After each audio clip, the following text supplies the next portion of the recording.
trading. And to set the scene, I'm turning to Mr. Lévesque, head of CL Survey.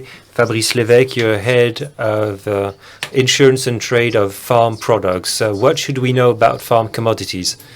Good morning, one and all. The idea behind this preliminary presentation is to give context to commodities, especially farm commodities, and explain their political aspects, and to illustrate that through the lens of geopolitical commodities, by, in essence, to open up the debate. In terms of commodities, there are few foodstuffs that feed the planet. There's a triptych: corn, maize, and rice, and then soy. And the most traded product in the world in terms of food is corn, 800 million tons produced for 200 million tons exported. When it comes to commodities, there are few companies that control the planet's foodstuffs. There are the big fives: Cargill, ADM, COFCO, Louis Dreyfus, and Barge. These four companies alone control $400 billion worth of annual turnover.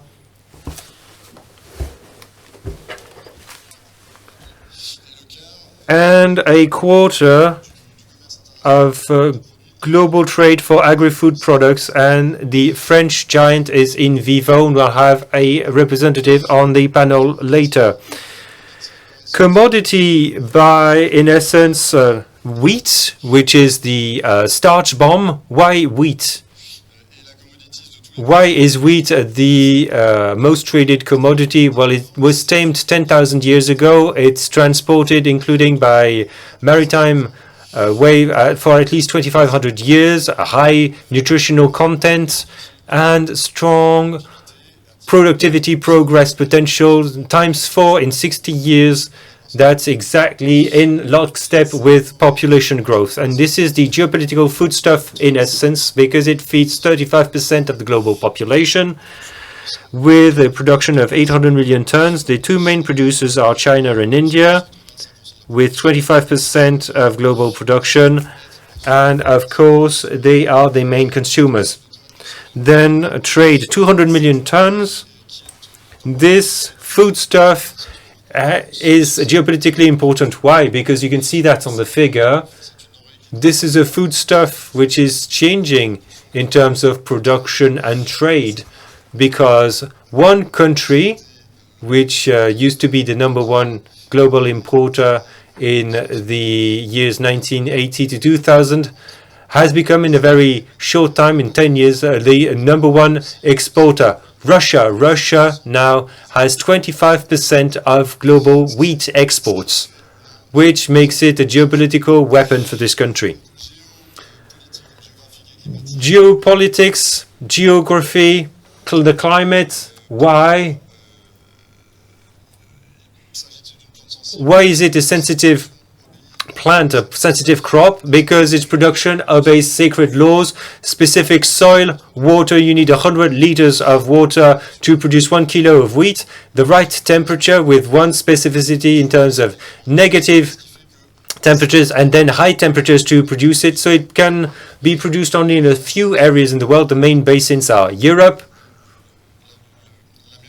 North America, the Black Sea, and in the south, more episodically, Argentina and Australia. Still taking stock of the geopolitical situation and geographic situation, the situation is the following. Right now on Earth, you've got 29% of land above sea level, 75% of land is already used by man, 10% of land is arable land with a growth potential which is very limited without taking over forest areas. And so that's how 5 million hectares of forests were destroyed over the last 10 years. Fresh water is 3% of global resources, and 70% is already captured by agriculture. To feed the global population, it's reckoned that by 2050 we'll need to increase production by about 70%. So it's a real challenge, a significant challenge, and so we'll need to conquer 6 million hectares in the next 15 years. So cutting more forests. there's a sizable issue, which is global climate change, in particular global warming, which means that now you'll have farm migration. And according to the various climate scenarios, it is reckoned that farm production will go northward by 4 to 6 kilometers a year. So by 2100, it is reckoned that current agricultural basins for these cereals will have shifted by up to 300 to 500 kilometers northwards. That is a significant change in production basins, and in this context, only 2 countries have production capacity. Canada, on the one hand, which will have 28% of extension potential, and once again, Russia, which is already the biggest global exporter, and it will be the alpha and omega in terms of production and exports of wheat. So it will hold most of the keys when it comes to feeding the planet. Facing that, the political situation is first and foremost demographic tectonic shift, which is rather for the long term. Although things have accelerated lately, you can see that the increase in global population has been exponential for the last 500 years.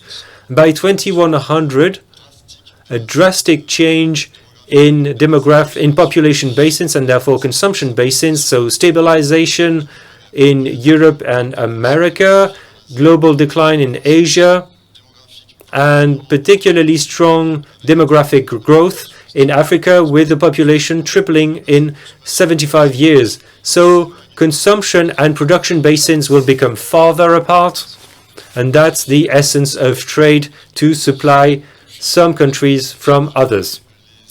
And also unpredictable eruptions. The latest is the fact that Russia started an assault on Ukraine in 2022. On the day of this attack, there were about 80 ships which were being loaded in Ukrainian ports that were blocked. Some are still blocked, very few, but still blocked in the east of Ukraine. Before the Ukraine war, Ukraine exported 4 to 7 million tons of grain a month, and the reduction was drastic because it was divided by a factor of 7 in just a month. That generated a blockade for grain for a significant length of time, 6 to 7 months, both inland and at ports, and so a source of additional average. And so that led to price volatility, and this is where traders need to change their risk management policy very quickly. And that will be the topic of the next roundtable. Finishing on this slide, which is a bit provocative, asking the question whether the fact that NATO borders came closer to Russian borders, is that the only reason behind the invasion of Ukraine? Because Russia has about 50% has only 50% of Ukraine's grain production, and by conquering this part of Ukraine with farm migration northwards, Russia would control 50% or over 50% of wheat exports in the world, turning it into a real food weapon. To wrap up, we're in a world which is changing, with risks that I would call tectonic, which are geographic, and climate related, which are relatively invisible in the short term, but with a strong potential in the mid to long term, and changes by the end of the century, and an emerging risk which is less and less predictable, which is now becoming more intense, and that's an opportunity for the trading sector, with the caveat that it is able to change very nimbly in its risk management, and that's the topic of the next roundtable. Thank you. Thank you, Fabrice.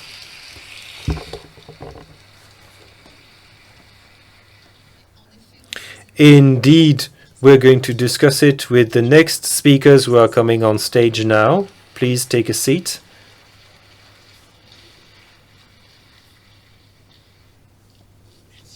Thank you.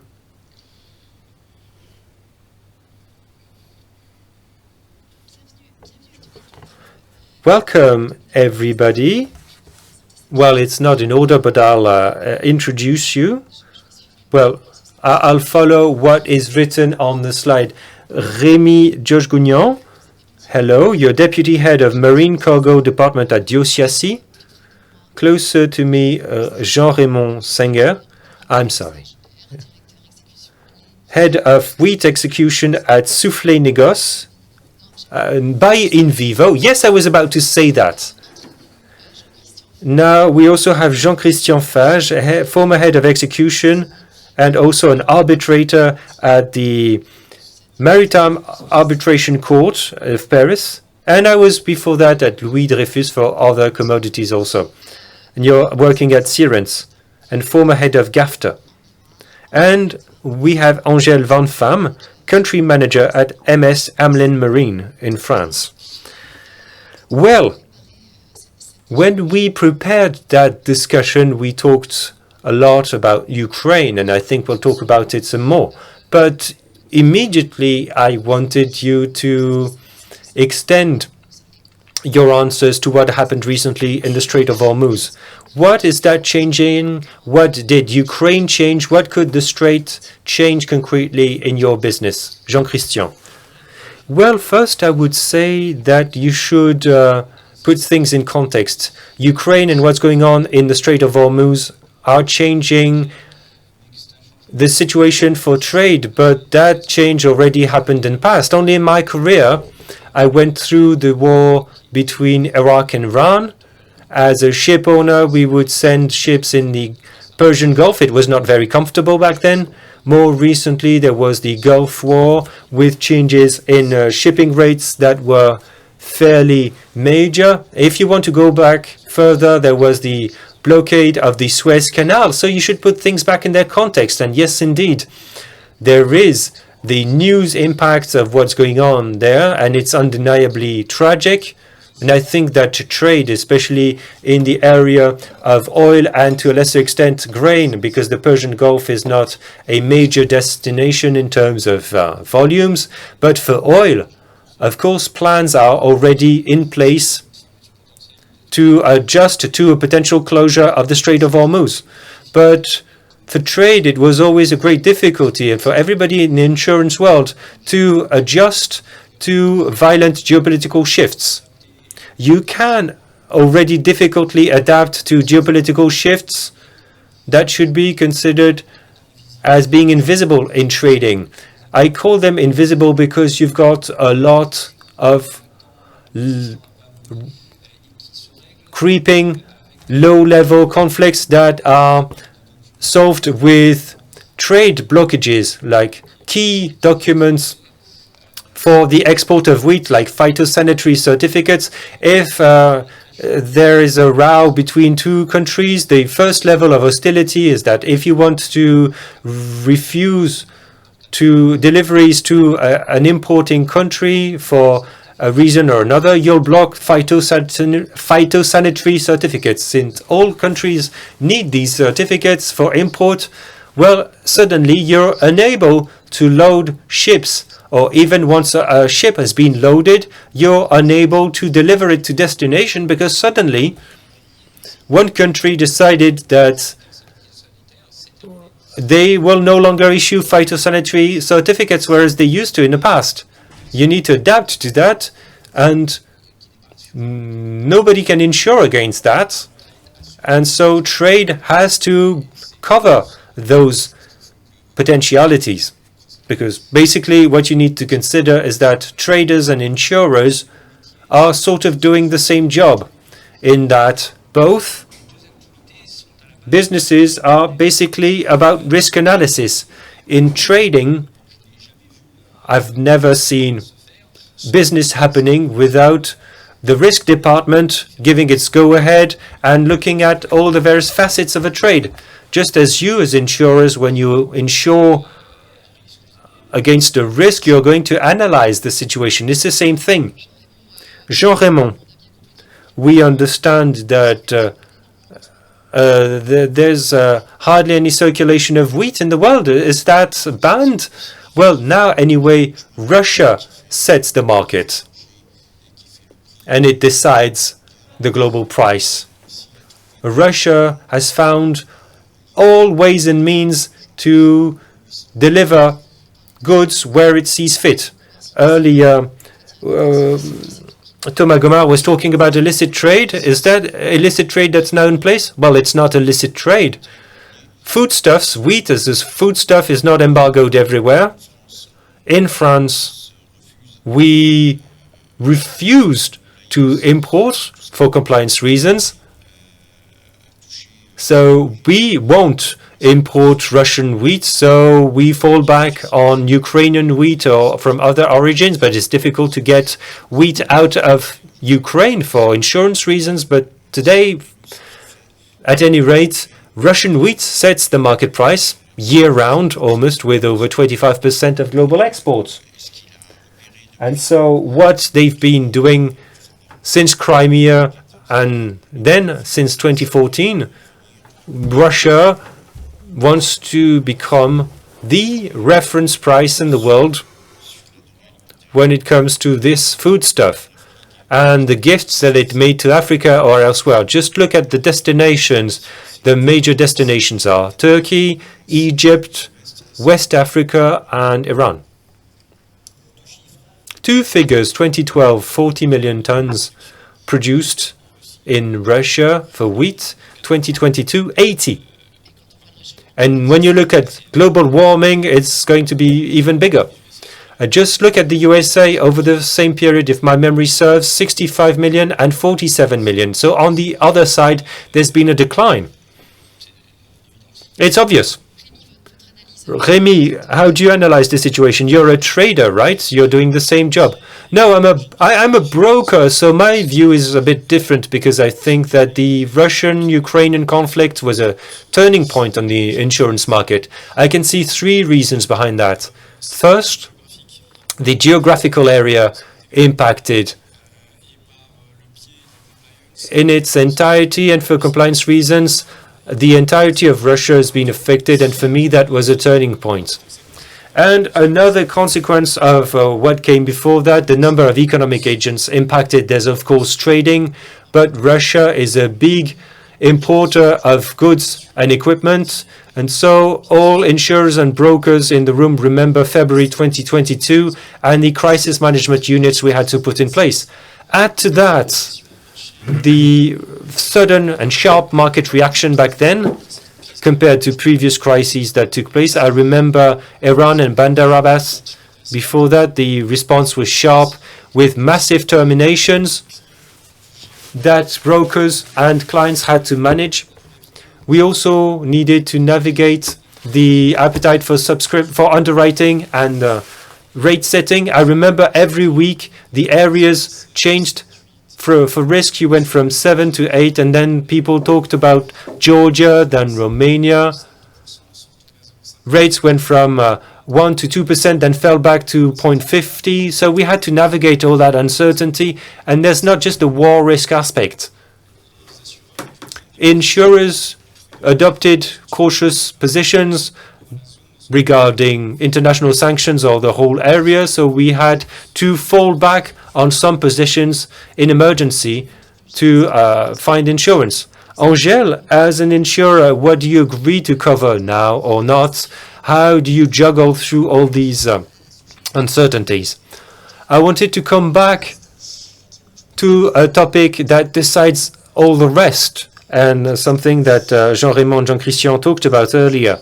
What has changed in the insurance business is the size of compliance. Crises have always been there, but what was brought about by the latest crises are sanctions being used as weapons against economies. As insurers, the impact is the situation is becoming more complex in our decision-making process.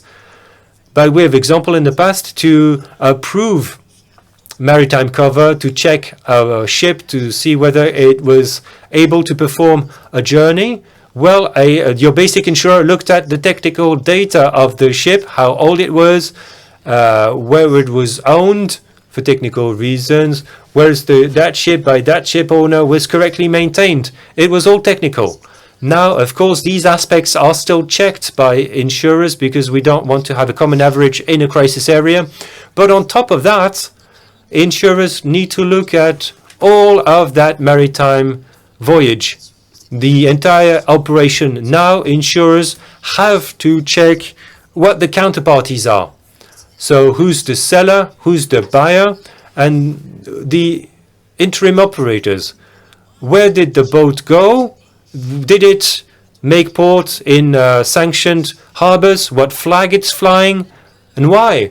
We talked about wheat earlier. Well, wheat is not covered by sanctions, but you tend to forget that maybe there are 17 sanctioned packages, soon 18, an 18th is in the works. It's not directly affecting wheat, but it's an obstacle to business. And now insurers need to take these sanction packages into account, because we wouldn't want a ship that is technically okay and transporting wheat that is not covered by sanctions. It shouldn't be blocked or seized in a crisis area because there is something that would contravene another package of sanctions.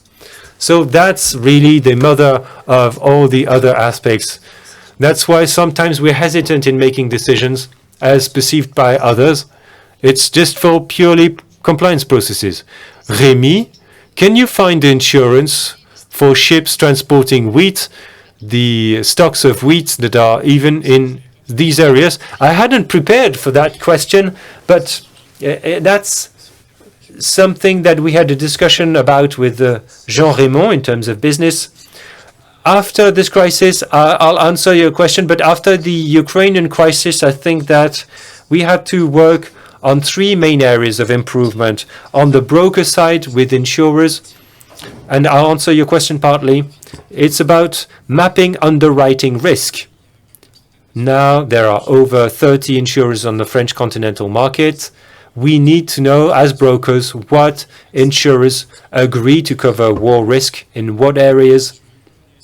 And moving beyond war risk, what are the insurers that have underwriting bans on some countries? There are countries like Cuba that are not at war, but on which there are underwriting bans for political reasons. Some insurers cannot touch these countries even with ordinary risk. A second area of improvement, of course, that flows from the first. What are the solutions that are available off the shelf to cover grain silos in Ukrainian ports? But more broadly, the need that all brokers in the room here had to find alternative markets, because traditional markets were not always able to respond to customer needs in terms of war risk, and therefore it was necessary to go to specialized underwriting agencies on the London market. Also, the political risk market, which is different from transport insurance, and also pools like Garrix. Last improvement area, I won't start a discussion, but then there will be a roundtable about that. Contract clarity. Maybe I'm taking a severe view of things, but we don't have contract clarity on terminations and cover reintegration. We've made progress on that in the coverage of the Red Sea conflict, but also the content of some guarantees. And for grain silos in Ukraine, now we're talking about land war risk on the market with much less appetite generally. So, of course, in Ukraine, the capacity available on the market is extra rare, and it's even limited. If an insurer says, I'll take 10 million on this silo in Ukraine, it can't necessarily take 10 million on another silo. And that's a limitation which is very important for traders, because it's first come, first served. So specifically, I'll turn to Jean-Christian. What solution do you suggest? Well, the solution is that trade has always had. Basically, you accept a number of risks. Now, every company will do things differently. You have the example of storage in Ukraine. Companies with asset silos or other fixed assets will have no choice but to take the risk. And then other companies that have no strategic interest in Ukraine will simply pull out of the Ukrainian market simply because it's just not worth their while.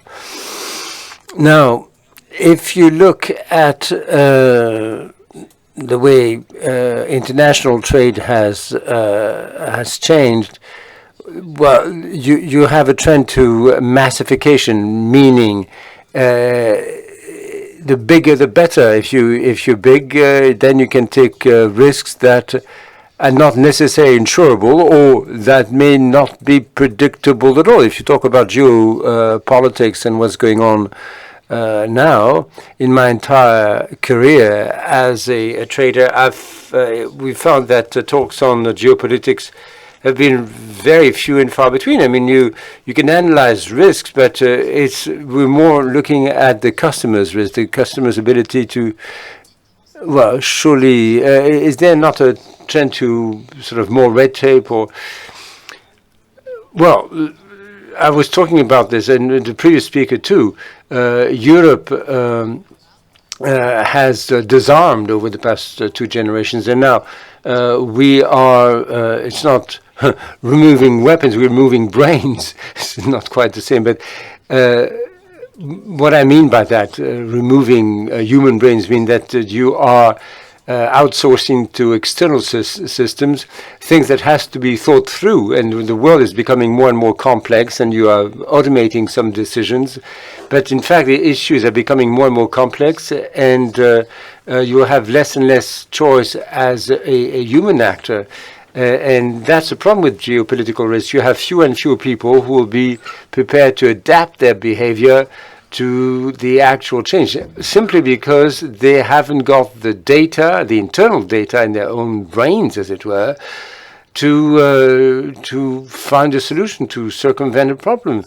Because you as I said, are outsourcing this to the machine or to outside partners, whereas in trade you should in fact build on the experience and make sure that your own people have a more comprehensive vision based on experience, based on acquired knowledge, so as to adapt behavior. That has not been happening as far as I can see. Angèle. Yes, well, very much so. I tend to be maybe slightly more optimistic because I have the greatest admiration for my colleagues. If you look at people's ability to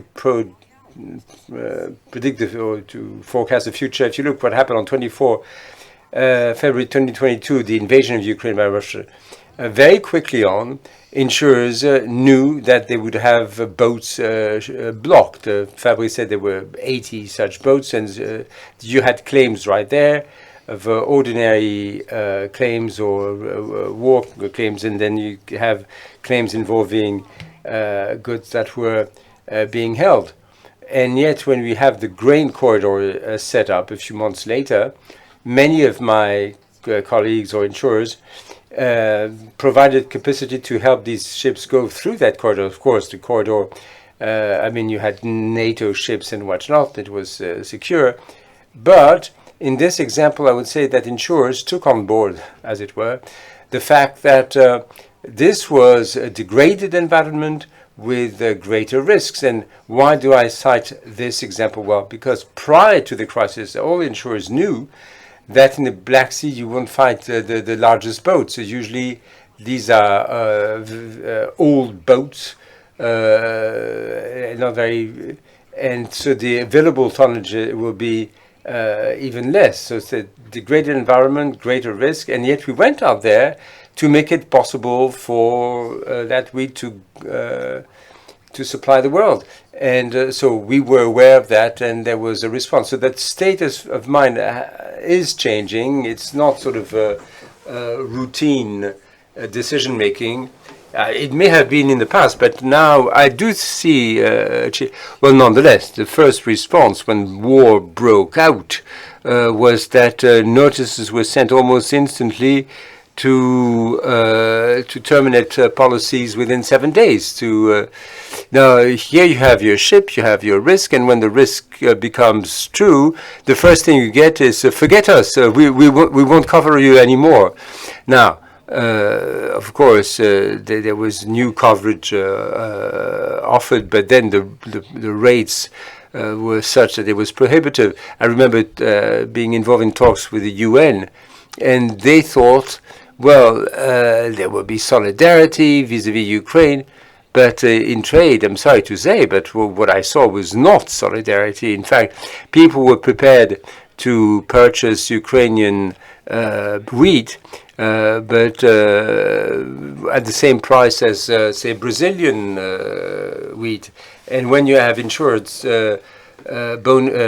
premiums going up, and well, you cannot be competitive compared to others who do not have these insurance premiums.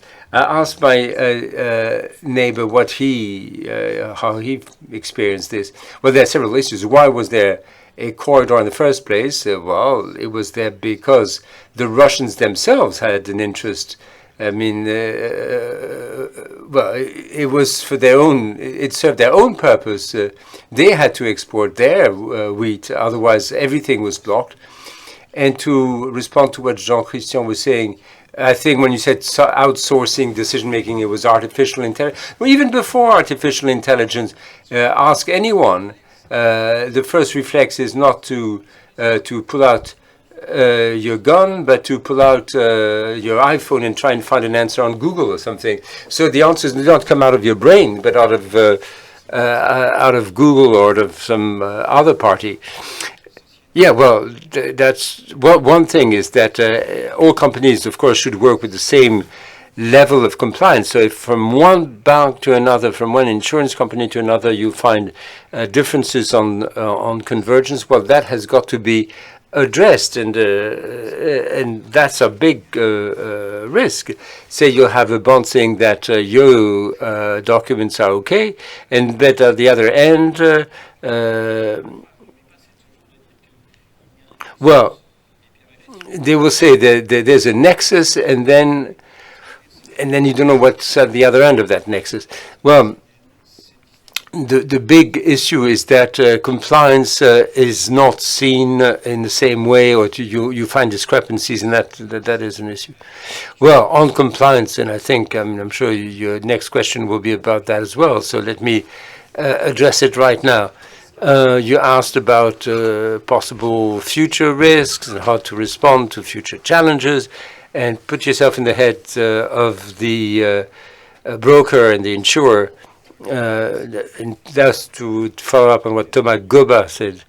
The disalignment between American international policy and European policies, and that will have an effect on sanction policies in Europe and in the US. But us, as brokers and insurers, how can we handle contradictory sanctions between Europe and the US? I mean, we're basically touching the surface here. We find Russia, America being rather flexible on Russia and inflexible on Iran. We don't know how things will work. I mean, say you can imagine a US trader operating in a country covered by the European Union, but not by OFAC. How do we respond? I mean, we are multi-country operators. We have to abide by European sanctions, UK sanctions. They can be different. And then the risks to come. What is you're looking at? Not just compliance as such, but the sort of the fact inconsistency in there. Yeah, well, compliance is of course the big issue, and the second big risk is the size of the crisis. We've seen this with Ukraine. You have the sea being at war, a few countries, and every ground to a halt. I remember times where we spent the entire week trying to address rescission clauses or new guarantees. I mean, look at China and Taiwan. It's not that itself. There will be sanctions inevitably because Europe and the US will respond and say, well, China is attacking Taiwan, that's illegal, we have to give sanctions. And so how do we, I mean, when you have such huge economic interests, can you actually go out and hand down sanctions? Talking about Hormuz again, this morning I talked with other insurers, how are we going to address Hormuz, because this is going to happen just like Ukraine, just like the Red Sea. There will be rescissions, there will be prior agreements that will have to be addressed for traders, but for all economic players. And the big concern for players is how, in logistical terms, are we going to handle these coverages and these rescissions? And Angèle, what are the risks as far as you can see them? Well, of course, what Rémi was saying here was interesting about how to respond. Obviously, we'll be spending weekends and nights on that.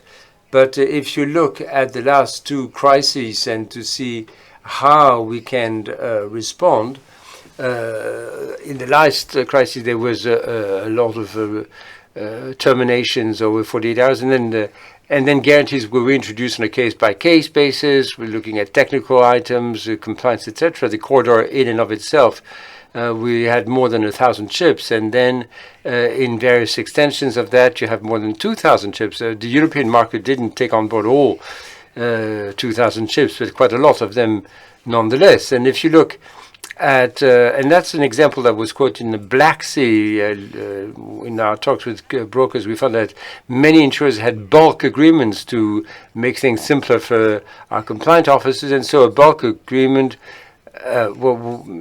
basically a bulk agreement is an agreement between an insurer and those covered by the insurance over 6 months or 1 year, during which the insurer will extend automatic insurance automatically for certain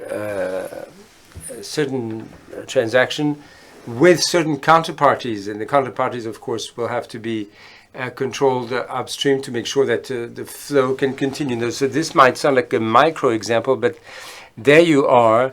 How you can simplify the workflow. Another example is a variation on bulk agreement in the Red Sea when the Houthis started their first attacks very early on. Many insurance contracts were terminated. We didn't know how things would pan out, but a number of insurers came back with new automatic agreements for periods of 2 weeks to 30 days because their visibility wasn't, you couldn't go beyond 30 days. And so you had commitments for automatic coverage for all ships going through that area, so all insurees for a known capital. You're going to hate the question, but I'll follow up on what Jean was saying. Rates have gone up or down. I mean, I know that brokers don't like to discuss, but we understand that you were shorter terms, but what about the rates, the prices?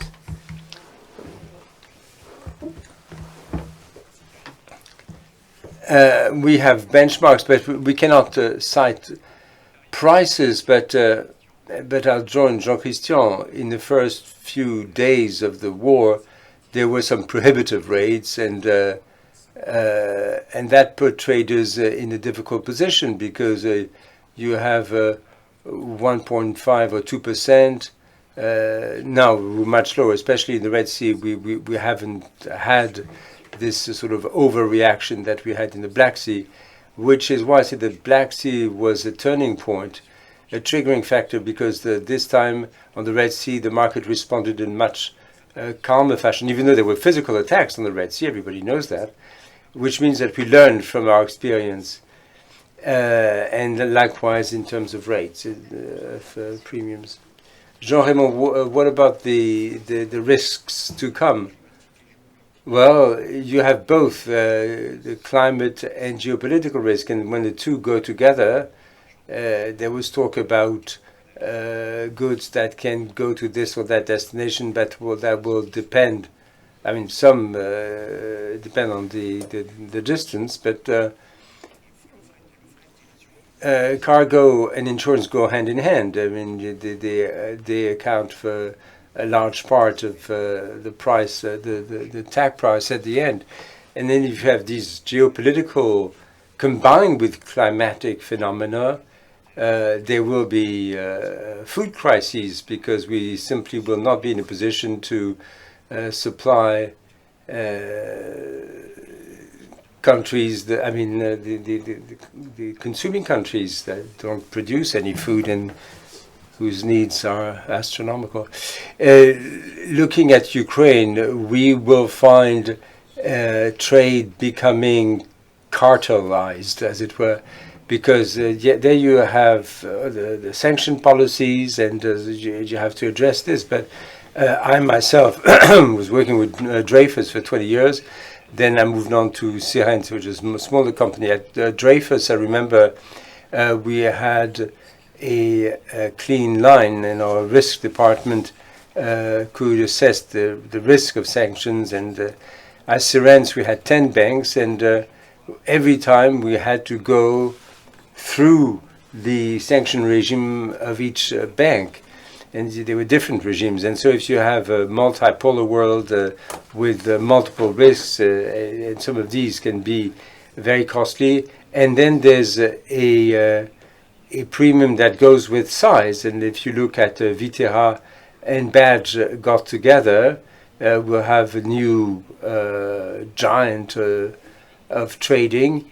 But that stands to reason, because only with that size can you address the unknown factors, and you have to be agile. They'll have their own fleets of ships over the long run.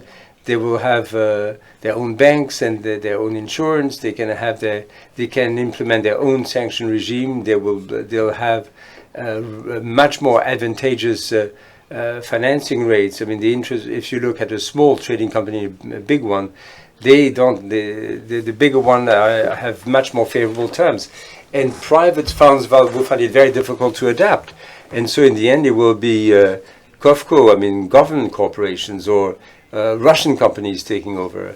I mean, that's. I think this is how things are going to evolve. Remy, you're referring to the market, and we have these companies that have their own banks. But could you have that developing all over the place? I mean, this is not a prepared question. I can see that in your face. You're a bit concerned about a question that you have not prepared, or war bonds, or I mean, new products emerging to meet these specific needs. Well, if you can give me half an hour, no, maybe 2 minutes. No, of course, what you're saying is quite clear. And this is in line with what we were discussing just now. A company's own insurance or own bank is there to still make a profit. So if you're going to cover war risks or compliance risk using your own insurance, I mean, for a company, might not be as simple as all that. I mean, it means that companies, instead of outsourcing their coverage, they take it upon themselves, as it were, and then they pass on to the market the risks or the claims, which means that there's more volatility on the market, and that may translate into higher prices, although most insurers do not go through that mechanism. But referring to the case of the silos in Ukraine, where it's very difficult to find any insurance, you have a big traders, whom I shall not quote, have their own insurance companies, and these companies can mobilize capacity. I mean, if the board of directors says that that in-house insurance company has to provide coverage, then they will. I mean, and so you have this two-tier system: the big companies that have their own insurance and those that do not. Well, we're coming to the end of this conversation. By way of conclusion, do you have a wish or a strong message you'd like to convey on the word of trade and trade insurance? Angèle.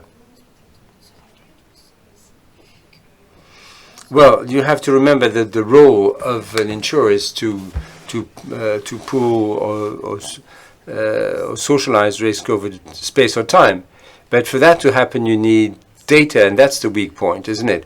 Because when a crisis comes about, it's a sudden thing, and an insurer needs to have access to data at a given time, at a snap of a finger, knowing how much goods are being exposed or in the crisis area, to know whether there should be more capacity on this or that area and how to go about it. And so data availability and the technology used to retrieve the data, this is what it will hang on.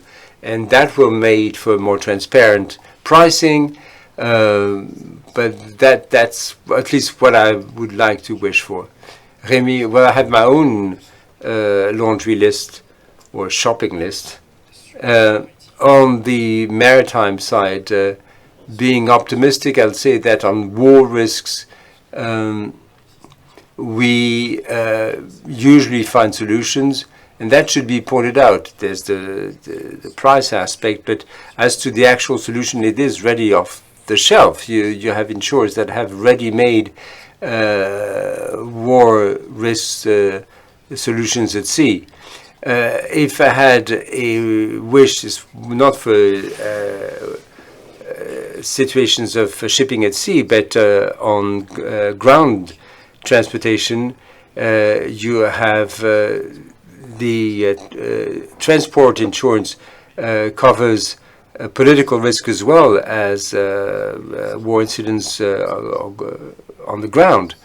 But how?